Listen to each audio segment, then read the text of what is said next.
بسم اللہ الرحمن الرحیم۔ اللہم صلی علی محمد وعلی آل محمد۔ رب اشرح لی صدری ویسر لی امری واحلل عقدۃ من لسانی یفقہوا قولی۔ السلام علیکم دوستو، میں ہوں ایک عام سا مسلمان فقیر معصوم وارثی۔ دوستو، ہمارے سامنے حضور نبی کریم صلی اللہ علیہ وسلم کی زندگی ایک نمونہ ہے۔ انہوں نے زندگی کے ہر معاملے میں ہماری رہنمائی فرمائی ہے۔ آج میں طائف کے سفر کی بات کروں گا کہ حضور نبی کریم صلی اللہ علیہ وسلم نے جب مکہ کے لوگوں کو دین کی اور اللہ کی طرف بلانے کی دعوت کا آغاز کیا تو حضور نبی کریم صلی اللہ علیہ وسلم کے بہت سارے نزدیکی لوگ بھی مخالف ہو گئے۔ وہ لوگ برسوں سے سال ہا سال سے بتوں کی پوجا کر رہے تھے۔ ان کے لیے ایک عجیب سی یہ بات تھی۔ معاشرتی طور پہ ہم لوگ جس کام میں یا جس ریت میں، جس رواج میں، جس رنگ یا ڈھنگ میں ڈھل جاتے ہیں، ہم اسی کو درست سمجھنے لگتے ہیں۔ غلط ہوتے ہوئے بھی ہم اسے درست سمجھتے ہیں، وہ ہمیں غلط نہیں لگتا۔ ایک وقت ایسا آتا ہے کہ غلط کام بھی ہمیں غلط نہیں لگتا۔ تو اسی وجہ سے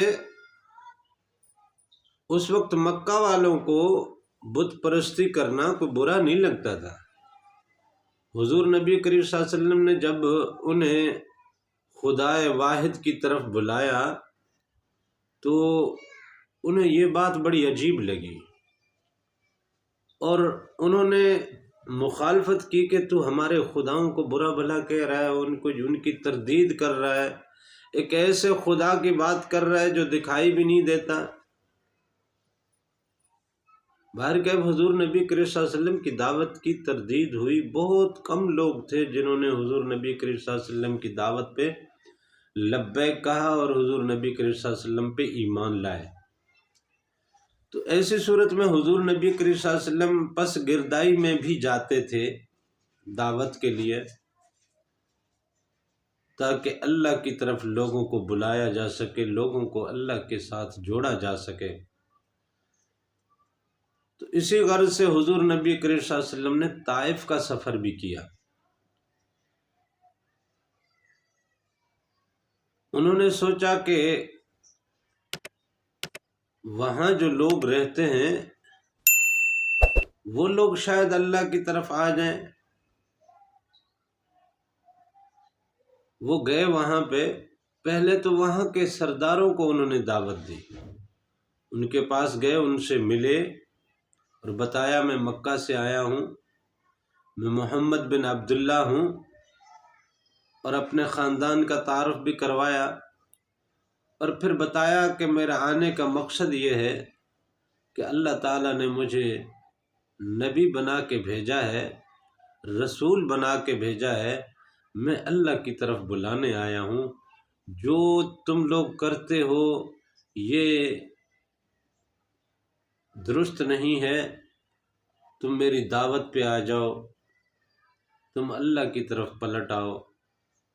تو ان سرداروں نے بھی حضور نبی کریم صلی اللہ علیہ وسلم سے کنارہ کیا، انہیں اپنی محفل سے اٹھا دیا اور واپس کر دیا۔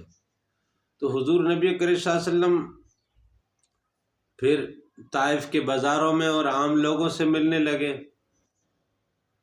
انہیں دعوت دینے لگے۔ تو ان لوگوں نے بھی حضور نبی کریم صلی اللہ علیہ وسلم کی دعوت کو قبول نہیں کیا، بلکہ بازار کے عام اوباش لڑکوں کو حضور نبی کریم صلی اللہ علیہ وسلم کے پیچھے لگا دیا کہ یہ دیوانہ ہے، پاگل ہے، عجیب بات کرتا ہے۔ آج ہم بات کرتے ہیں، نور کی بات کرتے ہیں، قلب کے روشن ہونے کی بات کرتے ہیں، قلب کے بیدار ہونے کی بات کرتے ہیں، عالم ملکوت اور عالم جبروت تک کے سفر کی بات کرتے ہیں، اللہ کے دیدار کی بات کرتے ہیں۔ بہت سارے لوگ ہماری بات کو بھی ایک ایسی ہی بات سمجھتے ہیں کہ یہ دیوانوں والی بات ہے، جبکہ یہ بات تو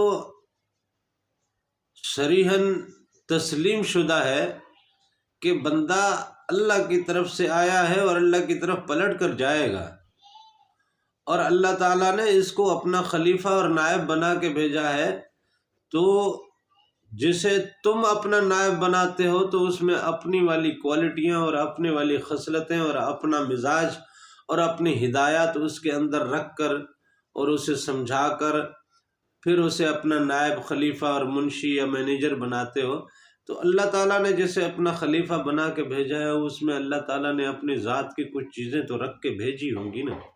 جو اللہ کی ذات کی رکھی ہوئی چیزیں اس کے اندر ہیں، وہ چیزیں بیدار ہو جائیں تو وہ رسی، وہ حبل اللہ سے جڑ جائے گا۔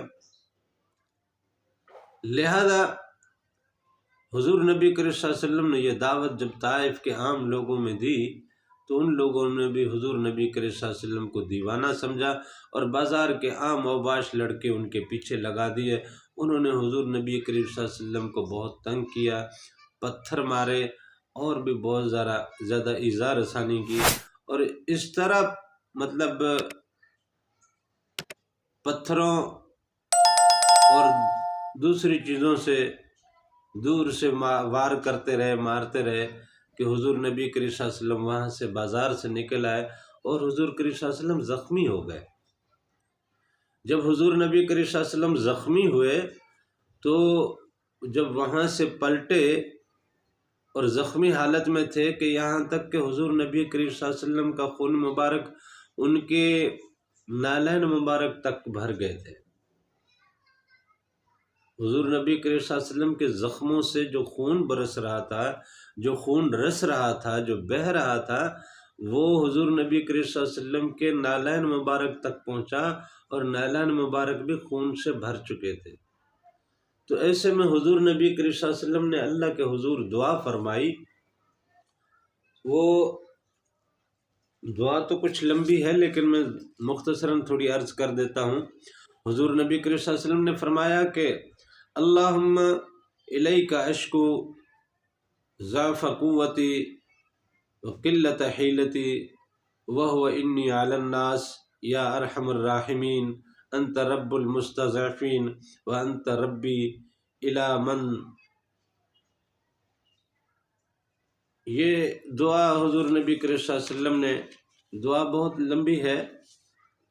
الغرض حضور نبی کریم صلی اللہ علیہ وسلم نے اللہ تعالیٰ سے کہا کہ مالک پاک میں تو کمزور ہوں، میری اتنی قوت نہیں ہے، میں وہ چیز نہیں رکھتا، تو ہمارا رب ہے، تو ہمارا مالک ہے، تو ہی کمزوروں کا والی ہے، وارث ہے، مالک پاک تو میری مدد فرما۔ اور